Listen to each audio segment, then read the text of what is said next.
ఇక తగ్గిన నేరాలు, పెరిగిన రోడ్డు ప్రమాదాలట. మరణాలు, క్షేత్రగతుల సంఖ్య తగ్గింది. రాష్ట్రంలో సైబర్ నేరాలు భారీగా తగ్గాయి. దొమ్మీలు, కొట్లాట్లు 47% తగ్గుముఖమట. డ్రగ్స్పై ఉక్కుపాదం మోపడమేతో కేసులు పెరిగాయి. 2025 తెలంగాణ నేర వార్షికోత్సవ నివేదిక విడుదల.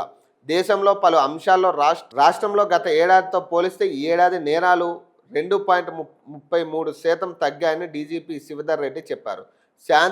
శాంతి భద్రతల పరిస్థితి మెరుగ్గా ఉందని, సైబర్ నేరాల్లో కూడా గణనీయమైన తగ్గుదల నమోదైందని తెలిపారు. రోడ్డు ప్రమాదాల్లో స్వల్పంగా 5.68% పెరుగుదల ఉన్నప్పటికీ వాటి వల్ల మరణించిన, గాయపడిన వారి సంఖ్య తగ్గిందని ఆయన వివరించారు. మంగళవారం డీజీపీ తన కార్యాలయంలో సీనియర్ పోలీసు అధికారులతో కలిసి తెలంగాణ నేర వార్షిక నివేదికను విడుదల చేశారు. ఈ సందర్భంగా ఆయన మాట్లాడుతూ రోడ్డు ప్రమాదాల్లో మరణాలు 8% తగ్గాయని, క్షతగాత్రుల సంఖ్యలో 32% తగ్గుదల ఉందని, ప్రమాదాలు జరిగిన వెంటనే పోలీసులు వేగంగా స్పందించడం వల్లే ఇది సాధ్యమైందని తెలిపారు. గత 5 ఏళ్లతో పోలిస్తే దొమ్మీలు, కొట్లాటలు 47% తగ్గాయని, ఇది పోలీసుల పనితీరుకు నిదర్శనమని చెప్పారు.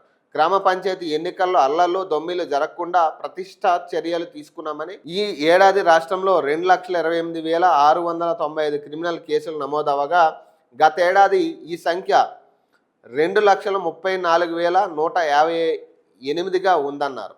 కేసులు 2.33% తగ్గాయని వివరించారు. తెలంగాణలో ఈ ఏడాది 1,67,018 ఐపీసీ కేసులు నమోదు కాగా గత ఏడాది 1,69,477 కేసులు నమోదయ్యాయని, ఈ కేసులు కూడా 1.45% తగ్గాయని తెలిపారు. రాష్ట్రంలో ఈ ఏడాది మొత్తం 5 లోక్ అదాలత్లు జరిగాయని, వీటిలో ఏళ్ల తరబడి అపష్కృతంగా ఉన్న 7,22,487 కేసులను పరిరక్షించామని చెప్పారు. లోక్ అదాలత్ల ద్వారా కేసుల పరిష్కారంలో తెలంగాణ మొదటి స్థానంలో ఉందని వెల్లడించారు. దేశవ్యాప్తంగా పలు అంశాల్లో రాష్ట్ర పోలీసులే అగ్రస్థానంలో నిలిచారన్నారు. రాష్ట్రంలో 509 మంది మావోయిస్టులు లొంగిపోయారని, వీరిలో 483 మంది ఇతర రాష్ట్రాలకు చెందిన వారని, 26 మందే తెలంగాణ వారని వివరించారు. దేశవ్యాప్తంగా సైబర్ క్రైమ్ కేసుల్లో 41% పెరుగుదల ఉంటే తెలంగాణలో 3% తగ్గుదల ఉందని చెప్పారు. సైబర్ నేరాల వల్ల జరిగిన ఆర్థిక నష్టంలో దేశవ్యాప్తంగా 6% తగ్గుదల ఉండగా తెలంగాణలో దాన్ని 21% తగ్గించామని డీజీపీ వివరించారు.